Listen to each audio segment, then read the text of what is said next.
Welcome back my YouTube family. तो हम फिर से एक और कहानी लेकर आए हैं आपके लिए। एक गांव में हरिमोहन नाम का एक जमींदार था जो बहुत गुस्से वाला था। वो अपनी हवेली के नौकर सुरेश से बहुत काम लेता था और बात बात पर उसको मारता भी था। आज जमींदार से मिलने शहर से एक बैंक मैनेजर आने वाला था। हरिमोहन सुबह से ही उनके स्वागत का इंतजाम सुरेश से करवा रहा था। सुरेश सामान लेकर बाजार से लौट रहा था कि तभी गांव के सरजू काका उसे मिल गए और सुरेश से बोले, अरे सुरेश, सुबह सुबह इतनी जल्दबाजी में कहाँ जा रहे हो? सुरेश बोला, आज मालिक के यहाँ पर बैंक मैनेजर आने वाले हैं। मालिक ने उनके स्वागत के लिए सारा सामान बाजार से मंगाया है। सरजू काका बोले, सुरेश, मुझे तुम पर ना कभी कभी बहुत तरस आता है। तुम्हारा मालिक एक नंबर का जल्लाद है। तुम दिल के कितने अच्छे हो और वो तुम पर कितना अत्याचार करता है। तुम यहाँ से भाग क्यों नहीं जाते? सुरेश बोला, कभी कभी मेरे भी दिल में विचार आता है काका, लेकिन फिर सोचता हूँ कि भागकर जाऊँगा भी तो कहाँ। और कभी कभी तो मेरे मन में आत्महत्या करने तक का विचार आता है। सरजू बोला, ऐसा भूलकर भी मत सोचना, मरना किसी भी मसले का हल नहीं है। सब कुछ सही हो जाएगा, ठीक है?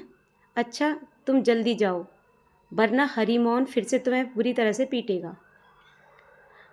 सुरेश तुरंत घर पहुंचा। हरिमोहन गुस्से में सुरेश से बोला, आज शहर से मुझसे मिलने बैंक के सबसे बड़ी ब्रांच का मैनेजर आने वाला है। उसके स्वागत में किसी भी प्रकार की कोई कमी नहीं छोड़ना। सुरेश बोला, मैंने आपके बताए हुए सारे इंतजाम कर दिए हैं मालिक। आपके कहे अनुसार आपका मनपसंद सारा खाना भी तैयार करवा दिया है। हरिमोहन बोला, सुनो, 1 घंटे बाद वो यहाँ पर आ जाएगा। तब तक तुम यहाँ से कहीं नहीं जाना, समझे? तुम्हें याद है ना कि तुम्हें क्या करना है? सुरेश बोला, जी मालिक, मुझे अच्छे से याद है। हर बार की तरह मुझे एक कागज़ पर अंगूठा लगाना है। लेकिन मालिक, मेरी एक बात ये समझ में नहीं आती कि आखिर आप मुझसे ही अंगूठा क्यों लगवाते हो? हरिमोहन बोला, यह समझना तुम्हारा काम नहीं है, समझे? तुम्हारा काम है सिर्फ मेरे आदेश का पालन करना। सुरेश वहाँ से चला गया। तभी हरिमोहन की बेटी आरती वहाँ पर आकर बोली, क्या कर रहे हो सुरेश? सुरेश बोला, कुछ नहीं, आज शहर से बैंक मैनेजर मालिक से मिलने आने वाले हैं। मैं किचन की सफाई कर रहा था। छोटी मालकिन, आरती बोली, तुमसे कितनी बार कहा है मुझे सिर्फ आरती बोला करो। अब मुझे ये बताओ कि तुम पिताजी से हमारी शादी की बात कब करोगे? आरती की बात सुनकर सुरेश गहरे सोच में डूब गया। आरती और सुरेश बचपन से एक दूसरे से प्यार करते थे। सुरेश बचपन से ही हरिमोहन के घर पर ही रहा करता था। उन दोनों के प्यार के बारे में हरिमोहन अभी तक अनजान था। आरती बोली, क्या सोच रहे हो? आखिर कब तक हम दोनों एक दूसरे से छुप छुप कर मिलते रहेंगे? और फिर कब तक तुम सबके सामने मुझे छोटी मालकिन कहकर बुलाते रहोगे? सुरेश बोला, तुम तो जानती हो आरती कि मालिक ने ही मुझे पाल पोस कर बड़ा किया है।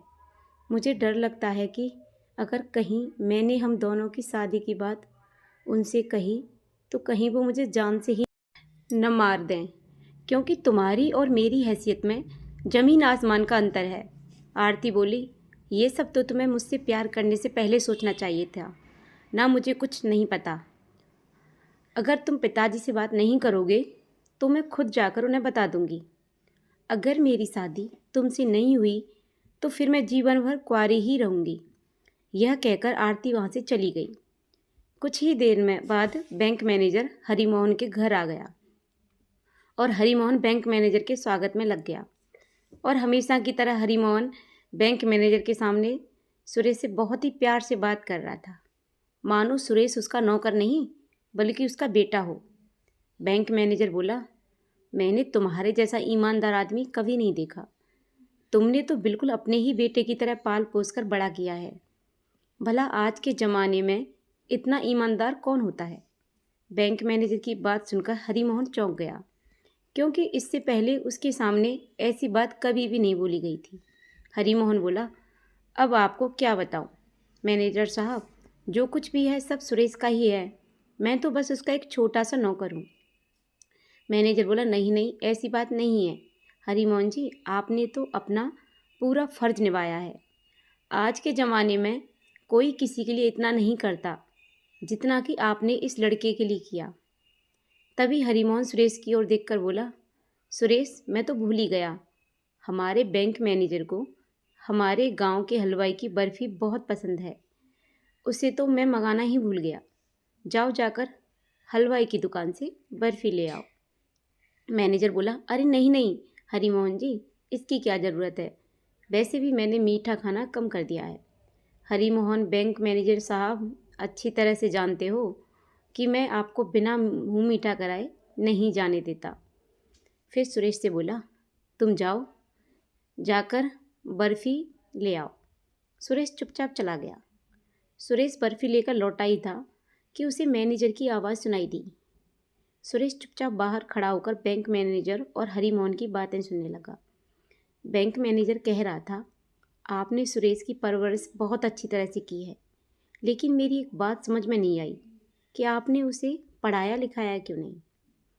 जब वो कागज़ पर अंगूठा लगाता है तो मुझे बहुत ज़्यादा अफसोस होता है। आपको उसे पढ़ाना लिखाना भी चाहिए था। हरिमोहन बोला, अब आपको क्या बताऊं मैनेजर साहब, बिना माँ बाप का ये लड़का, इसका पढ़ाई में मन नहीं लगा और मैं सुरेश पर ज़्यादा दबाव भी नहीं डाल सका। वो क्या है ना, मैं उसकी आंखों में आंसू नहीं देख सकता क्योंकि उसके माता पिता के मुझ पर बहुत ज़्यादा एहसान है, इसलिए वो अनपढ़ ही रह गया।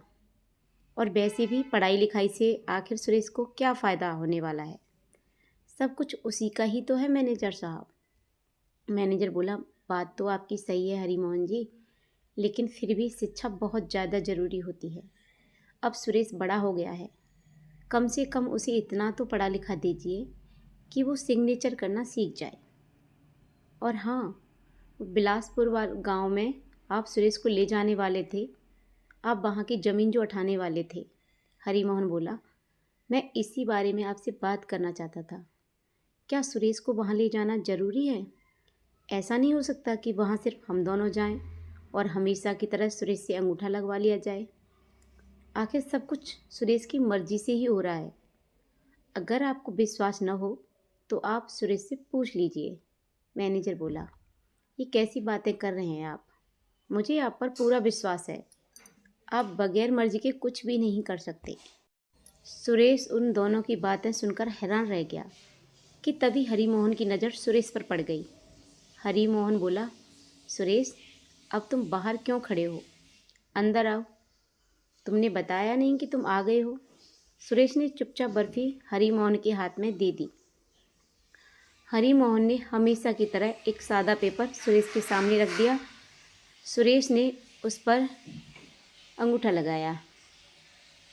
मैनेजर के जाने के बाद हरिमोहन गुस्सा करते हुए सुरेश के पास आकर बोला, तो अब तेरी हिम्मत यहाँ तक बढ़ गई कि तू छुप छुप कर हमारी बातें सुने? सुरेश बोला, नहीं मालिक, मैंने आप दोनों की कोई बात नहीं सुनी। हरिमोहन बोला, अगर बातें छुप कर नहीं सुन रहे थे तो बाहर खड़े क्या कर रहे थे? तुम्हें सीधे अंदर आना चाहिए था। इतना कहकर हरिमोहन एक लाठी लेकर आया और सुरेश को पीटने लगा। सुरेश बोला, मेरी बात का विश्वास कीजिए मालिक, मुझे मत मारिए, मुझे बहुत दर्द हो रहा है।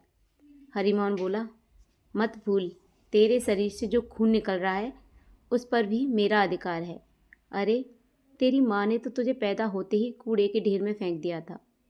मैं तुझ पर तरस खाकर तुझे कूड़े के ढेर से उठा कर लाया, और तेरी इतनी हिम्मत कि तू हमारी बातें सुने? मत भूल कि तू सिर्फ एक नौकर है और कुछ नहीं। फिर वो वहाँ से चला गया। सुरेश आंखों में आंसू लिए बेहोश हो गया था। उस दिन हरिमोहन ने उसे खाना भी नहीं दिया। सुरेश रात के समय भूखा पेट अपने गले में एक लॉकेट को देखकर रोता रहा, जो उसकी माँ की आखिरी निशानी थी। बोला, तुम मुझे छोड़कर क्यों चली गई माँ? मुझे तुम्हारी बहुत याद आती है। फिर वो सो गया। कुछ महीने ऐसे ही बीत गए और एक दिन सुरेश कमरे की सफाई कर रहा था कि तभी आरती वहाँ पर आ गई और बोली, तुम्हें कुछ पता है? पिताजी ने मेरा रिश्ता पक्का कर दिया है। तुम आज ही पिताजी से हमारी शादी की बात करोगे। सुरेश बोला, मैं अभी ऐसा नहीं कर सकता आरती, तुम्हारे पिताजी ने कुछ महीने पहले ही मुझे कितना पीटा था। तभी हरिमोहन वहाँ पर आ गया और गुस्से में सुरेश की ओर देखकर बोला, नमक हराम, जिस थाली में खाता है उसी थाली में छेद करता है। सबके सामने मेरी बेटी को छोटी मालकिन बोलता है और उसका अकेले में फ़ायदा उठाता है। सुरेश बोला, नहीं, ऐसी कोई बात नहीं है मालिक। मैंने कभी भी छोटी मालकिन को गलत नज़र से नहीं देखा और मैं और छोटी मालकिन एक दूसरे से प्यार करते हैं। हरिमोहन बोला, प्यार करने से पहले अपनी एक बार औकात तो देख लेता कि कहाँ तू और कहाँ हम। और आरती, तुम्हें जरा भी शर्म नहीं आई? तुमने ये भी नहीं सोचा कि तुम कितने अमीर बाप की बेटी हो? आरती बोली, बस पिताजी, इससे आगे एक शब्द भी मत बोलिएगा। मैं सब जानती हूँ। अगर मैंने सुरेश को सब बता दिया तो आपकी औकात 2 कौड़ी की भी नहीं रहेगी। आरती की बात सुनकर हरिमोहन बहुत गुस्सा हो गया और उसने एक थप्पड़ आरती के गाल पर मारा और बुरी तरह से सुरेश को पीटना शुरू कर दिया। सुरेश मार खाकर बेहोश हो गया। होश आने पर उसने आरती को हवेली से लापता पाया। सुरेश बोला, कहीं ऐसा तो नहीं कि मालिक ने आरती को जान से मार दिया हो? अगर आरती भी मुझे छोड़कर चली गई तो मैं इस दुनिया में अकेला ही रह जाऊंगा। तभी हरिमोहन गुस्से में वहाँ कुछ पुलिस वालों के साथ आ गया और बोला, इसे गिरफ्तार कर लीजिए इंस्पेक्टर साहब, इसने मेरी बेटी का अपहरण किया है। इस नमक हराम को मैंने पाल पोस कर बड़ा किया और देखिए इसने मेरे ही घर पर डांका डाल दिया। पुलिस वाला बोला, हवालात में जब मैं इसकी टांगें तोड़ूंगा ना तो यह सब बता देगा कि तुम्हारी बेटी को कहाँ छुपा के रखा है। सुरेश बोला, ये क्या कह रहे हैं आप? मैं तो आपसे खुद पूछने वाला था कि आरती कहाँ है। हरिमोहन ने जोरदार चांटा सुरेश के गाल पर मारा और बोला, नमक हराम, तेरी इतनी हिम्मत कि अब तू मेरी बेटी को नाम से बुलाएगा? इंस्पेक्टर सुरेश को गिरफ्तार करने ही वाला था कि तभी वहीं बैंक मैनेजर वहाँ पर आ गया। हरिमोहन बोला, अरे आप इस बार आने से पहले फ़ोन नहीं किया? मैनेजर बोला, मैं यहाँ से गुजर रहा था तो सोचा कि तुमसे मिलता चलूँ, लेकिन तुम्हारे घर में ये पुलिस कैसी? सब ठीक तो है? हरिमोहन बोला, वो सब मैं आपको बाद में समझा दूंगा, अब चलिए मेरे साथ। तभी पुलिस वाला बोला, इस नौकर ने हरिमोहन जी की बेटी को अगवा कर लिया है। मैनेजर बोला, ये क्या बोल रहे हैं आप? सुरेश कब से नौकर हो गया? इंस्पेक्टर साहब, सुरेश तो मालिक है, नौकर तो ये हरिमोहन है। मैनेजर की बात सुनकर इंस्पेक्टर और सुरेश को बुरी तरह से हैरान रह गए। तभी आरती 2 लोगों के साथ वहाँ पर अचानक आ गई। आरती और उन 2 लोगों को देखकर हरिमोहन बुरी तरह से घबरा गया। सुरेश बोला, मुझे लगा था कि आरती की तुमने जान ले ली है, और ये तुम्हारे साथ कौन है? आरती बोली, मेरे पिता ने मुझे एक कमरे में कैद करके रखा था। वहाँ से मैं चुपके से भाग गई और सीधी बिलासपुर गांव पहुँची। वहाँ पहुंचकर मेरी इन दोनों ने मदद की। जानते हो ये कौन है? तुम्हारे माता पिता हैं। इनकी गले में वही लॉकेट लटक रहा है जो तुम्हारी गले में है। जब मैंने इन्हें पिताजी की और तुम्हारे बारे में बताया तो ये दोनों बेचारे रोने लगे, इसलिए मैं इन्हें अपने साथ ले आई। सुरेश बोला, यह सब क्या हो रहा है? मेरी कुछ भी समझ में नहीं आ रहा है। उसकी माँ बोली, जिसको तुम मालिक समझ रहे हो वह हमारा नौकर था, तुम हमारे बेटे हो। तुम्हारे पिताजी ने हरिमोहन के लिए क्या नहीं किया, और बदले में इस बेईमान नौकर ने हमसे हमारी सारी खुशियाँ छीन लीं।